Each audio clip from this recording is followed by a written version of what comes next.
강릉 펜션에서 숙박 중이던 고3 수험생들 사고 소식 뉴스 속보 들어오는 대로 다시 전해드리겠습니다. 청와대 감찰반에서 일하다 잇단 비리 의혹으로 검찰로 다시 돌아간 김태우 수사관. 이번에는 청와대가 민간인 불법 사찰을 지시했다고 폭로했습니다. 청와대는 강력하게 부인했고 민주당은 첩보만 생산해온 기술자의 농간이라는데 이 부분 들여다보겠습니다.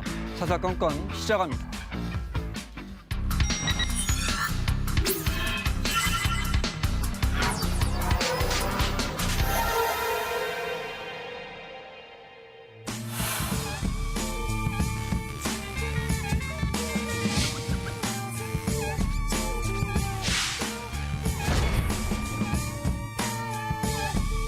이제 저는 자유한국당에 돌아가 보수의 개혁과 통합에 매진하겠습니다.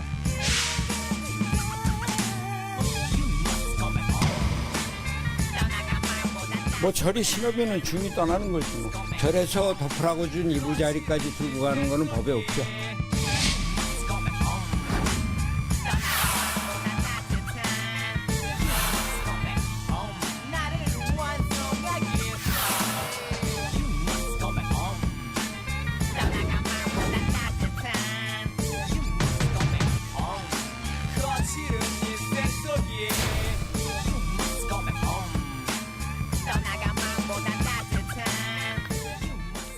민주당 백혜련 의원, 자유한국당 장제원 의원 자리했습니다. 어서 오십시오. 안녕하십니까. 두 분 다 오랜만에 뵙습니다. 네.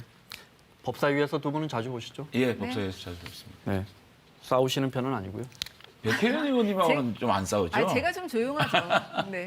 워낙 목소리가 크시니까. 아니, 알겠습니다. 백혜련 의원님은 이제 그 법사위 상임위에서 네. 그렇게 뭐 이렇게 막 싸우는 스타일이 아니시죠? 네, 점잖으시죠. 네. 장제원 의원님이야 뭐 소문난 공격수. 뭘 소문난 공격수입니까? 이게 예산을 차분하게 지금 문재인 차분하게. 정권이 일 잘할 수 있도록 제가 예산 대결일 만들어야 때는 되는데. 목소리가 더 컸습니다. 장기영 의원님. 네. 협치의 진수를 보여주셨어요. 아우 제가 예산 한 2개월 하는 동안 그냥 잠에서도 그냥 꿈에서도 그냥 네. 예산이 나와가지고 새벽까지 고생하신 예. 거죠. 저 뉴스로 힘들었습니다. 봤습니다. 네. 자, 이학지 의원 방금 헤드라인에서 잠깐 나갔는데 바른미래당 탈당해서 자유한국당으로 입당 선언을 했습니다. 네. 근데 자유한국당은 지역구 인천 서구 갑 당협위원장 자리를 비워놨다 그래요. 그래서 제가 이거 먼저 질문을 드려볼게요. 이게 원래 처음에 이제 저 탄핵 사태 이후에 바른정당으로 나가실 때 장 의원님이랑 같이 저 자유한국당 의원분들 나가실 때 그때 저 그 책임을 물어서 이번에 인적쇄신 명단에 김용태 의원 이런 분들 이름 올라왔잖아요. 근데 이분은 늦게 다시 돌아오는 건데 어떻게 징계 대상은 아니고 당협위원장 자리를 비워놓습니까? 근데 사실 이제 이학재 의원이 네. 자유한국당에 돌아온 거에 대해서는 환영할 얘기인데 우리 앵커께서 그 주말에 21명 당협위원장 박탈 문제를 같이 엮어서 질문을 주시니까 네. 제가 좀 참 답변 드리기가 네. 사실 논평 드리기가 이 워낙 충격적인 사건이어가지고요. 저희 입장에서 사실은 뭐 이 문제를 가지고 논평한다는 자체가 네. 굉장히 좀 어렵습니다. 사실 굉장히 충격적이고 어쨌든 우리 자유한국당에서 이런 아픔을 겪고 다시 태어날 수 있는 참 그 계기를 만들어야 되는데 이학재 의원을 위해서 이학재 의원이 자유한국당에 복당하기 때문에 그 지역구를 비워둔 것은 아니라고 보여집니다. 어쨌든 본인이 자유한국당 오셨기 때문에 그 지역이 비어 있기 때문에 똑같은 조건으로 똑같은 기준으로 공모를 응하게 되면 네. 그 가운데서 여러 명 중에 똑같은 기준으로 심사를 해서 당협위원장을 임명하지 않을까 저는 개인적으로 이렇게 생각하고 다른 분들 뭐 바른미래당에 있는 의원님들 지역구를 몇 분 비워놨다 네. 그래서 오기를 기다린다 그거는 제가 아닌 걸로 알고 있습니다. 몇 명 더 오신답니까? 가까운 분들이 계시잖아요. 예, 그런데 그 부분은 순전히 자신의 판단이고 자신의 책임이고 네. 그 정치적 책임이라든지 이런 것들은 자신이 지어야 될 겁니다. 이 부분은 어떻게 네, 보셨습니까? 이제 인적 쇄신을 네. 자유한국당에 하셨다 그러는데 어쨌든 고무줄 잘 땐 부분은 분명히 당한 고무줄 잣대라는 건 인정할 네. 수밖에 없을 것 같아요. 이학재 의원님 같은 경우는 이미 사실은 예결산이 끝나고 나서 자유한국당을 복당한다. 그게 소문이 사실은 파다하게 났었지 않습니까? 네. 본인이 공개적으로 이야기를 몇 차례 하셨어요. 네. 고민이 그런 된다 이렇게. 상황이고 네. 지금 뭐 당협위원장 자리 안 비워놨다고 말씀하시는데 저는 결과 보면 알 거라고 생각합니다. 지금 바른미래당에서 만약에 이학재 의원님만이 아니라 다른 분이 오신다면 저는 그분 자리도 분명히 비워놔져 있을 것이라고 봅니다. 알겠습니다. 그런데 이제 조광택이 위원이신가 봐요. 결과 보고 네. 자, 이렇게 당을 옮기는 이학재 의원 3선에 문제는 이제 국회 정보위원장인데 국회 정보위원장 자리를 어떻게 할 것이냐 이게 논란인데 먼저 가장 이번 일로 속상한 분의 이야기 먼저 들어보겠습니다. 뭐 절이 신업에는 중이 떠나는 거지 뭐. 근데 절에서 덮으라고 준 이부 자리까지 들고 가는 거는 법에 없죠. 뭐 나이 든 사람 설득한다고 될 일도 아니고. 앞으로는 당이 포용도 해야 되겠지만 기강을 잡아야 될 것은 잡아야 된다 이렇게 생각을 합니다. 한국당에서 이승민 의원 자리나 이런 지역이 비워놨다는 얘기는 그거에 됐습니다. 됐습니다. 네. 이학재 의원 입장도 이어서 들어보시죠.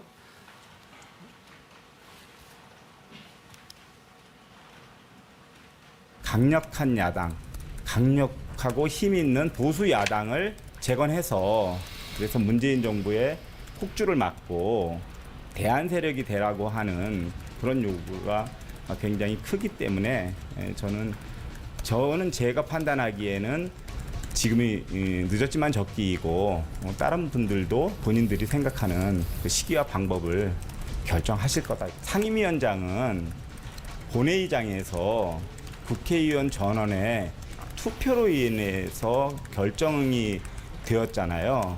여태까지 단 한 차례도 당적 변경과 관련된 상임위원장을 내려놓으라고 하는 당의 요구도 없었어요. 이학재 의원 기자회견 직후에 바른미래당 당원들이 갑자기 몰려와서 정보위원장 자리 내놔라 해서 이렇게 소란이 빚어지기도 했습니다.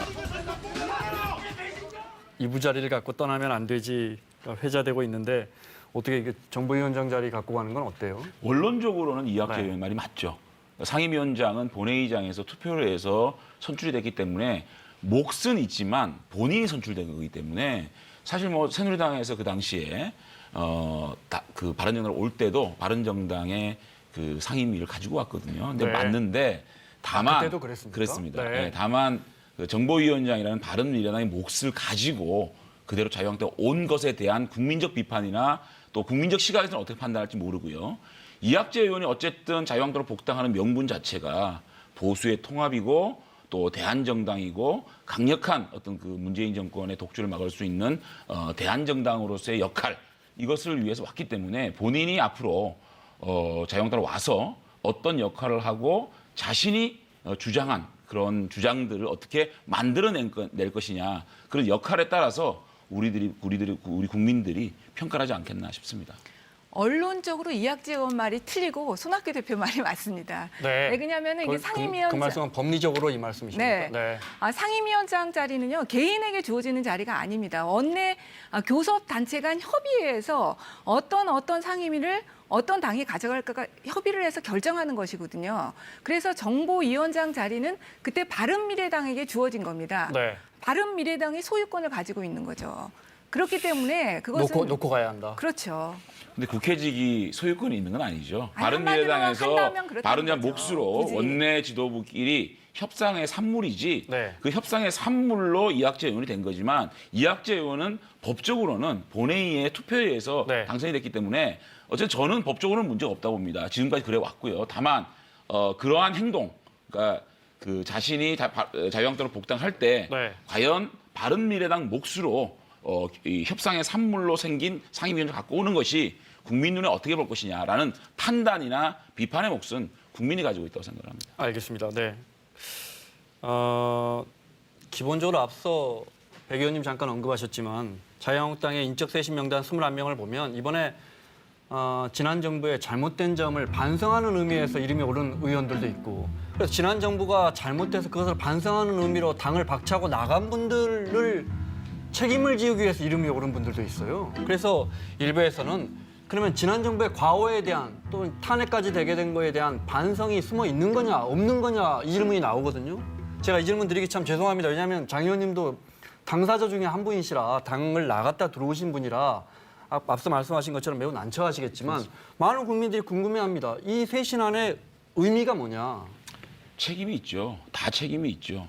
남아 있었던 또 박근혜 정부 당시에 국정에 책임이 있는 분들도 책임이 있고요. 또 당의 분당 사태를 초래한 그런 탈당했던 분들도 책임이 있고 그래서 외부 위원님들 중심으로 국민의 눈높이로 보면 양쪽 다 책임이 있지 않느냐. 모두 책임이 있다. 네, 그래서 양쪽의 다선 의원 중심으로 그 책임을 좀 묻지 않았나 싶은데요. 그것마저도 우리 국민들이 탄핵이 판단하는 잘못되지 문제예요. 않았다면 그때 당을 깨고 나간 분들은 무슨 잘못이 있는 겁니까? 그래서 그 판단도 네.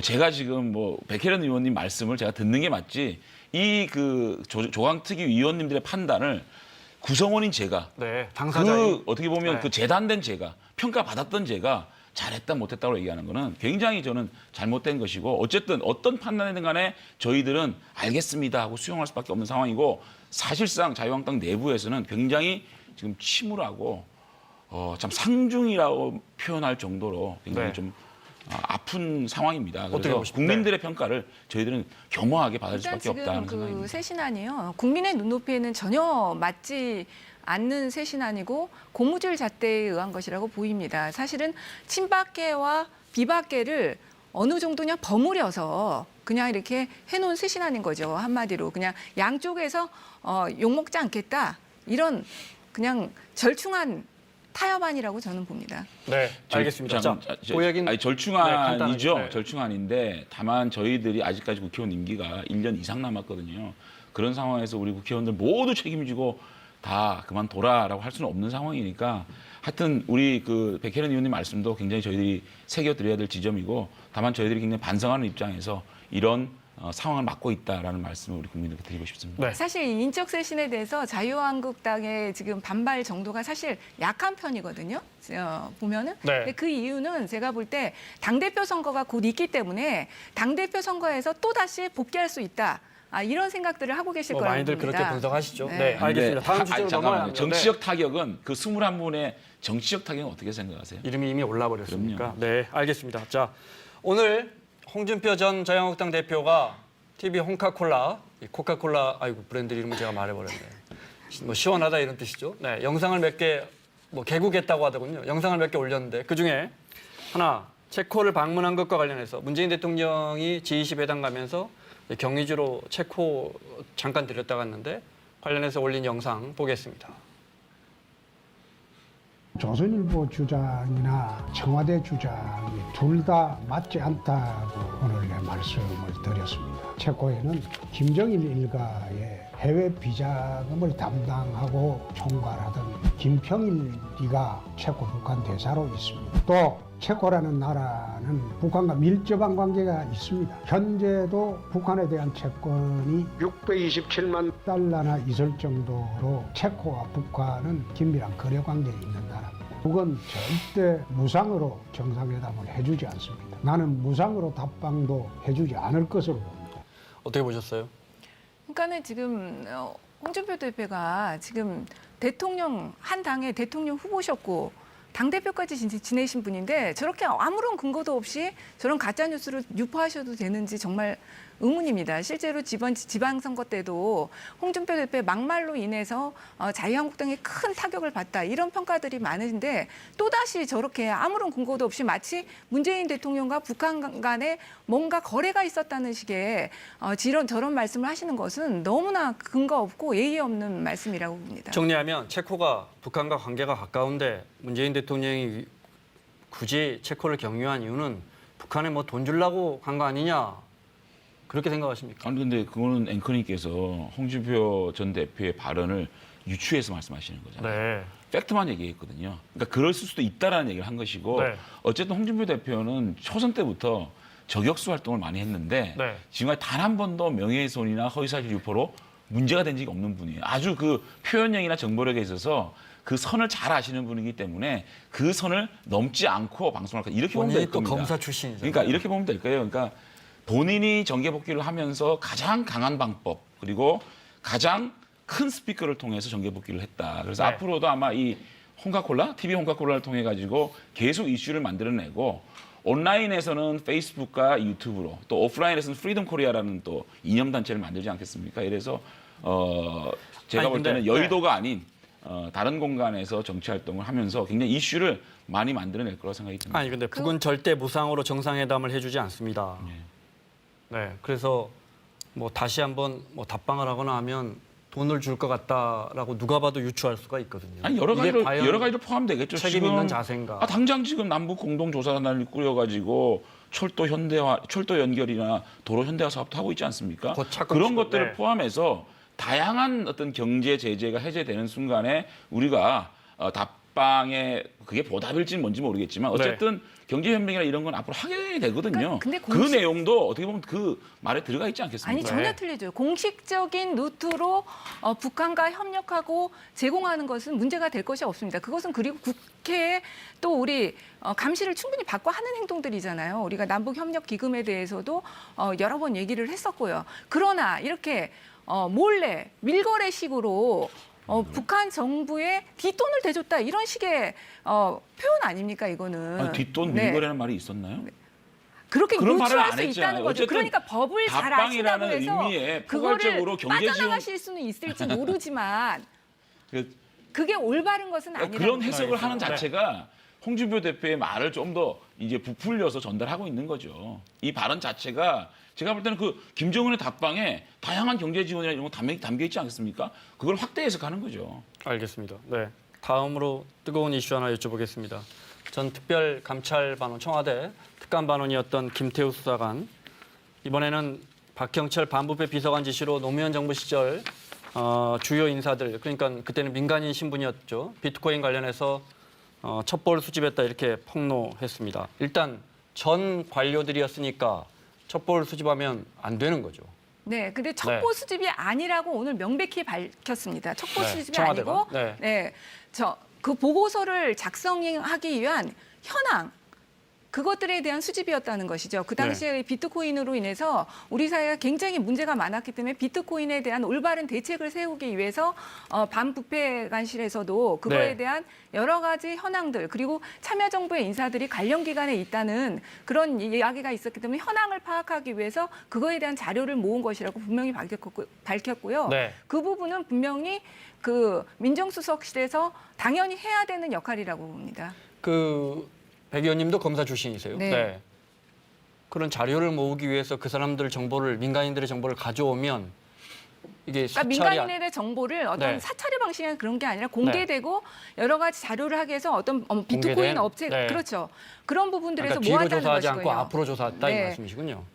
그렇죠. 그 네. 보고서를 만들기 위해서 뭐 네. 비트코인 업체가 어디가 있다면 네. 어디가 있고 거기 대표자는 누구고 어떤 식으로 네. 이런 여러 가지 형태의 자료들을 생산한 것이죠. 네, 어떻게 네. 보십니까? 아니요, 저는 이게 네. 지금 백혜련 의원님이나 또 청와대나 이 문제를 해명하면 할수록 더 꼬여간다고 봐요. 왜 그렇죠? 네. 이 정권이 가장 적폐로 생각하는 박근혜 정권의 13신 문건하고 쌍둥이에요. 그러니까 데칼코마니라 그러죠. 첫째는 이 문건, 이 문제로 드러나고 있는 당사자가 민정라인의 실무자입니다. 박관천 대 김태우. 그다음에 청와대가 또 강한 부정을 해요. 청와대에서 박관천 사건 때 뭐라고 해요? 찌라시다. 이렇게 얘기했거든요. 지금은 불순물이다. 이렇게 얘기하고 있거든요. 그다음에 사법 처리의 수순을 밟고 있습니다. 박관천 구속시켰지 않습니까? 김태우도 지금 사법 처리 수순을 밟고 있죠. 또 강한 부정을 하고 있습니다. 그래서 제가 볼 때 이 문제는 누가 뭐래도 우리 국민들이 민간인 사찰한 것이다 라고 느낄 수밖에 없는 거는 청와대에서 자꾸만 말을 바꿔요. 무슨 말을 바꿨느냐? 처음에 문건이 나오자마자 그 불순물이다 이렇게 얘기했지 않습니까? 그런데 오늘 또 뭐라 그랬어? 오후에는 반부패 정책 수립을 위한 로데이터다.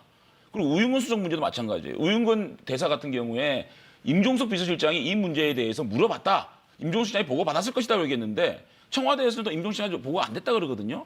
이런 것들이 오히려 이 문제를 증폭시키기 때문에 이제는 저는 이 문제만큼은 청와대가 스스로 털고하지 않으면 엄청난 저항을 받을 것이다라는 생각을 이 합니다. 사건은 박한천 사건과 근본적으로 다릅니다. 왜 다르냐면 박한천 사건 같은 경우는 박한천 경장이 네, 그때 경장이었나요?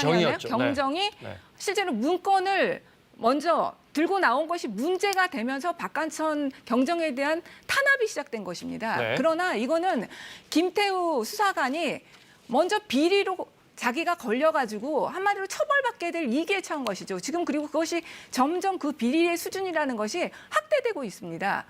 그런 상황에서 자신이 살기 위해서 자기가 했던 여러 가지 활동들을 가장하고 부풀려서 유포시키고 있는 것이거든요. 그래서 근본적으로 이것은 다른 사건입니다. 네. 그리고 청와대의 대응이 달라질 수밖에 없는 것은요. 네. 김태우 이 수사관이 처음에 행동을 넘어서 점점 더 여러 가지 것들을 언론사에 제보를 하면서 가장되게 여러 가지 것들을 뿌리고 있는 상황이거든요. 그러니까 이제 백 의원님 이야기했지만 뭐 총리 그때 참여정부의 총리 아들이라든지 누구 은행장이 이런 첩보 같은 것들은 청와대 민정 입장에서는 아니 이런 것까지 왜 가져오느냐 해서 다 폐기했다는 거예요. 그래서 불순물이라는 표현이 나왔거든요. 그러니까 이 수사관은 김태우 수사관은 자기의 비위 사실이 자꾸 드러나니까 막 갖다 던지고 있다. 이게 이제 청와대 입장이거든요. 아니, 그러니까 청와대 입장은 그렇게 얘기하고 있는 거죠. 근데 청와대 입장이나 또 여당 입장에서 이것을 부풀려진 건지 아니면 자꾸만 뭐 막 던진 건지 네. 그거는 수사를 해보고 또 국정조사를 통해서 드러날 것이고요. 네.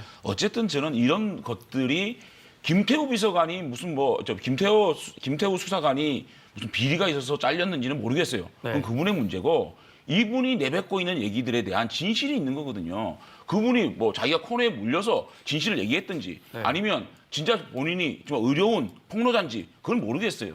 그런데 중요한 거는 엄청난 얘기들을 하고 있다는 겁니다. 그런데 이런 것들이 그렇게 그냥 부풀려진 것이다, 그냥 막 던지는 것이다라고 얘기하기에는 너무 중요한 사건이기 때문에 이 문제를 저는 이렇게 생각합니다. 이 문제는 그냥 덮일 겁니다. 왜? 정권이 살아있기 때문에. 그런데 정권이 말기로 가면서 이 부분은 반드시 실체는 드러날 수밖에 없다. 이렇게 생각합니다. 지금은 제가 볼 때는 수사를 강압수사를 하게 되고 또 저는 김태우 수사관이 저는 그 형사 책임을 물어가지고 또 감옥에 갈 거예요. 그러면 일단 덮여집니다. 그런데 과연 이것이 정권 말기에 덮여질 문제인가? 그리고 너무너무 적폐라고 얘기했던 네. 민간의 사찰에 대한 얘기다. 문재인 정권이 잘 생각해봐야 될 겁니다. 이걸 하나 여쭤볼게요. 오윤근 대사 그 1천만 원 받은 사실도 없다는 거예요. 네. 네. 근데 그 사실 그 돈을 줬다는 건설업자가 건네줬다는 우대사의 측근 그 변호사 있잖아요. 네. 네. 그 변호사한테 1천만 원 줬다는 건데 청와대는 그때 당시 박근혜 정부였는데 이 첩보가 입수됐을 때 검찰도 이거 조사해보고 아무것도 드러나지 않았다 그랬거든요. 근데 어제 저희 KBS 기자들이 확인해봤더니 그게 아니고 그 변호사가 그 다른 사건으로 조사를 받고 있었기 때문에 검찰에서 별건 수사하면 안 되지 않습니까? 그래서 저희 그 수사를 안 했더군요. 별건 수사라서. 이런 부분은 수사를 좀 해봐야 되지 않겠습니까? 우대사가 그때 1천만 원을 받았는지 안 받았는지, 뭐 측근이 받았는지 안 받았는지. 어떻게 이 보십니까? 부분은 네. 이제 보고가 조금 그때 잘못됐던 부분은 있는 것 같아요. 검찰의 입장에서는 그때 더 훨씬 큰 금액의 사기 사건, 네. 그것이 무혐의 종결되면서 이 당사자가 나중에 그 진정서 형태로 그걸 내니까 그거를 고소를 해라, 정식으로 고소를 하라고 했음에도 불구하고 네. 고소를 하지 않았던 것이죠. 네. 그러니까 이 검찰의 입장이나 청와대 입장에서는 그것이 그냥 종결이 됐다고 생각했을 수도 있다고 생각합니다. 네. 제가 수사했던 경험으로도 그런 경우가 있거든요. 네. 그런데 지금 현실적으로는 그 부분이 공소시효가 이미 도과가 됐습니다. 아 지금은 수사할 수 네, 없군요. 공소시효가 도과됐는데 네. 저는 우윤근 대사가 이 부분에 대해서 지금 이 협박을 사실 실제적으로 당하셨다는 거 아니에요? 그 저 측근들 고소를- 주장에 따르면요. 네. 그래서 실제로 고소를 좀 하셔가지고 네. 명명백백하게 오히려 수사가 진행됐으면 좋겠습니다. 네. 저는 이 문제로 그렇게 의혹 부풀리게 할 생각도 없고요. 김태호 수사관이 어쨌든 저는 두 가지는 규명을 따로 가야 된다. 네. 김태호 수사관이 비위가 있어 잘렸기 때문에 그 원한 갚기 위해서 폭로한 것이다. 라는 부분은 따로 수사하시고요. 그다음에 이 김태호 수사관이 얘기하고 있는 그것이 진실인가에 대해서는 분명히 밝혀져야 될 겁니다. 이것 때문에 이 사람이 비리 있어서 이렇게 폭로한 것이다. 이것 때문에 진실이 묻혀서는 안 된다. 저는 분명히 얘기하는데 개미 구명 하나가 저는 뚝을 무너뜨린다. 네. 무너진 뚝은 다시는 이게 복구되기 힘들다. 이거 분명히 이 지금 정권이 알아야 돼요. 어차피 김태우 수사관에 대해서는 수사가 진행되고 있기 때문에 이 지금 개인 비리에 관한 부분만 아니라 직무와 관련된 내용을 지금 계속적으로 유출하고 이렇게 있지 않습니까? 그래서 이 부분에 대해서도 저는 수사가 될 수밖에 없다고 네. 생각합니다. 네, 알겠습니다. 네. 자신의 비위 사실이 잇따라 드러나니까 앙심을 품고 폭로하는 건지 아니면 이제서야 용기를 내서 양심에 따른 폭로인지. 아니 앙심을 품어서 폭로했더라도 네. 그 앙심은 앙심이고 그 폭로의 진실 문제는 밝혀져야죠. 네, 알겠습니다. 청와대는 모두 부인하고 있고요. 자, 하나만 더 여쭤보겠습니다. 임시국회 시작했고 초반부터 물론 쉽지는 않습니다. 그중에 채용비리 국정조사하기로 한 건 여야가 이미 어렵게 합의를 해놨는데 이걸 어디까지 할 것이냐 이게 논란인데 잠깐 들어보겠습니다. 범위에 대해서도 말씀드린 것처럼 서울시가 주 타겟이 될 것이고요. 주 대상 목적이 될 것이고. 보면은 지금 현재는 이제 서울교통공사하고 강원랜드가 명확하게 포함하도록 여야 간의 양해가 이루어진 사안입니다. 여야 간에 양해된 부분은 전임 원내대표와 사이에 말씀하시는데 사실 문서로 되어 있는 부분이 없어서 저는 그 부분에 대해서는 수용하기 어렵다라는 말씀이고 국회에 제출된 요구서는 명확하게 서울시 고용비리에 관련된 것으로 제목도 져져 있고 조사 대상에 있어서도 강원랜드가 명기되어 있지 않은 점이 그렇지 않고요. 그래서 공공부문이라는 표현을 썼습니다. 거기에 서울교통공사라고 명시되어 있지 않고요. 공공부문으로 되어 있습니다. 제목은 광의로 공공부문에서의 채용 비리에 대한 겁니다. 자, 뭐 간단한 내용입니다. 네, 채용비리 국정조사를 할 때 서울교통공사만 할 것이냐 아니면 강원랜드 해가지고 자유한국당 의원 두 분이 지금 연루돼 있는데 이것까지 할 것이냐인데 어떻게 하죠? 아니 강원랜드 부분은 이미 기소가 돼가지고 재판까지 가고 있거든요. 그거를 또 불러들인다? 그거보다는 일단 새롭게 불거진 서울철도공사, 지하철공사, 서울교통공사 문제를 먼저 좀 이렇게 들여다보면서 했으면 좋겠습니다. 네. 물론 서울교통공사도 하는 거고요. 이미 합의할 때 김성태 원내대표와 함께 네. 강원랜드도 포함해서 국정조사를 하기로 했기 때문에 당연히 그 부분도 포함해서 해야 된다고 봅니다. 그리고 수사는 사실 공개되는 것이 아니잖아요. 그것이 갖는 위법성, 국민들이 가질 수 있는 알 권리 이런 차원에서라도 강원랜드에 대해서도 반드시 국정조사가 이루어져야 된다고 봅니다. 국정조사를 하면 그런 점은 있군요. 국민들이 이렇게 다 불러놓고 그렇죠. 의원분들이 장현님 같은 분도 아주 꼬치꼬치 해먹잖아요. 사실 그렇게 해서. 강원랜드 사건은 저희가 언론 보도에 대해서 그동안 많이 났지만 더 청년들이 분노할 수밖에 없는 사건입니다. 서울교통공사보다도 훨씬 더 심한 사건이죠. 아니 근데 지금 그 재판까지 하고 있는 거를 네. 다시 국정조사 한다는 게 재판에 큰 영향을 미칠 텐데 괜찮나요? 알겠습니다. 네, 아니 뭐 그거는 별개죠. 네. 네. 그 워낙 민주당과 자유한국당의 의견이 엇갈려서 지금 국정조사 할 분들은 다 정해졌죠. 네. 거기서 이제 결정이 나겠죠. 네. 네.